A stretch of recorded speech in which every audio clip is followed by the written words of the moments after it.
الرحيم عن أبي ذر رضي الله عنه قال قلت يا رسول الله أوصني قال عليك بتقوى الله فإنه رأس الأمر كله قلت يا رسول الله زدني قال عليك بتلاوة القرآن فإنه نور لك في الأرض وزخر لك في السماء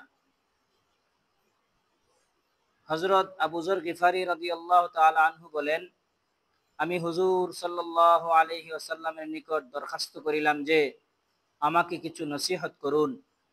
হুজুর সাল্লাল্লাহু আলাইহি ওয়াসাল্লাম ফরমাইলেন, তাকওয়া অবলম্বন করো, কারণ উহা সমস্ত নেক আমলের মূল। আমি আরজ করিলাম, আরো কিছু নসিহত করুন।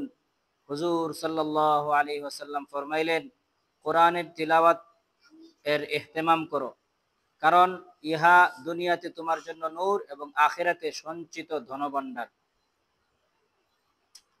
প্রকৃতপক্ষে তাকওয়া বা পরহেজগারিই হইল সমস্ত কাজের মূল। যে অন্তরে আল্লাহর ভয় পয়দা হইয়া যাইবে, তাহার দ্বারা কোনো গুনাহ হইতে পারে না এবং তাহার কোনো অভাব দেখা দিবে না। ওমান ইয়াত্তাকিল্লাহা ইয়াজআল লাহু মাখরাজা ওয়া ইয়ারযুকহু মিন হাইসু লা ইয়াহতাসিব। অর্থ, যে ব্যক্তি আল্লাহকে ভয় করে, আল্লাহ তাআলা যে কোনো সংকটে তাহার জন্য রাস্তা বাহির করিয়া দেন এমন ভাবে তাহাকে রিজিক পৌঁছাইয়া দেন, যাহা তাহার ধারণাও হয় নাই।